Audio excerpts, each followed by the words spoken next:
నీ మోకాలు నల్లబడితే నీ ముఖము తెల్లబడుతుంది. నీ మోకాలు నల్లబడాలి, నీ ముఖము తెల్ల కావాలి అని అప్పుడు నాకు అర్థమైంది. ఏది మోకాలు నల్లబడితే ముఖం తెల్లగైతే ఏది ఇట్లా అంటాడు అనుకున్నప్పుడు ఆయన ఆత్మీయ అనుభవంలో నుంచి చెప్పాడు. ప్రతినిత్యము దేవుని సన్నిధిలో మోకరించి నువ్వు ప్రార్థించే బిడ్డగా ఉండాలి. దేవుని సన్నిధిలో ప్రార్థనలోని సమయాన్ని నువ్వు గడపాలి. దేవునితో సహవాసం చేయాలి.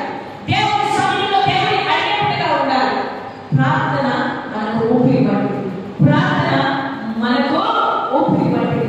ప్రార్థన లేని జీవితము పాపపు జీవితం అంటే చాలా మంది ఆదినాలను దయచే ప్రభు అంటున్నారు. కడుపులు నింపుకోవడానికి ఈ ఆత్మీయమైన జీవితంలో ఆత్మీయమైన ఆనందం కావాలని దేవుని ప్రార్థిస్తూ ఉన్నావా?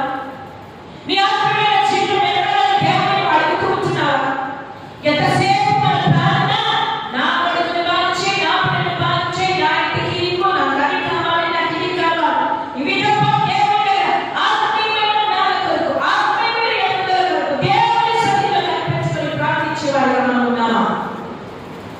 120 మంది మేడైన గదిలో మొక్కలతో ప్రార్థన చేస్తున్న డైవర్లు యేసయ్య చెప్పాడు, ఆత్మ పొందుతాను, సత్య స్వరూపిగా ఆత్మ పొందుతారంటే విడువక ఎడతెగక పట్టుదలతో ప్రార్థన చేసిన వారు దేవుని బిడ్డలు.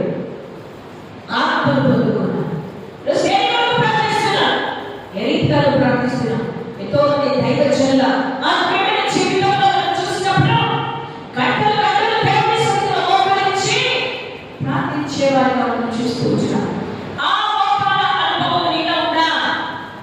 ఆ ప్రార్థన అనుభవం నీలో ఉందా? ఎన్ని గంటలు ప్రార్థన చేసుకున్నావు? ఎన్ని గంటలు దేవునితో సహవాసం చేసుకున్నావు? 5 నిమిషాలా, 10 నిమిషాలా, 20 నిమిషాలా, 30 నిమిషాలా, గంట సేపా, లేక 10 గంటలా? నువ్వు దేవునితో సహవాసం లేకుండా, ప్రార్థన జీవితం లేకుండా నువ్వు ఉన్నట్టయితే నువ్వు ఏం చేసినా, ఏం సంపాదించినా అది వ్యర్థమే. ప్రార్థన బలహీనుని బలపరుస్తుంది. హల్లెలూయా. నా బలహీనతలలో నేను ప్రార్థన చేసినప్పుడు దేవుడు నన్ను బలపరిచేవాడిగా ఉన్నాడు. హల్లెలూయా. ఈ బలహీనతలలో ప్రార్థన చేసుకుంటున్నావా?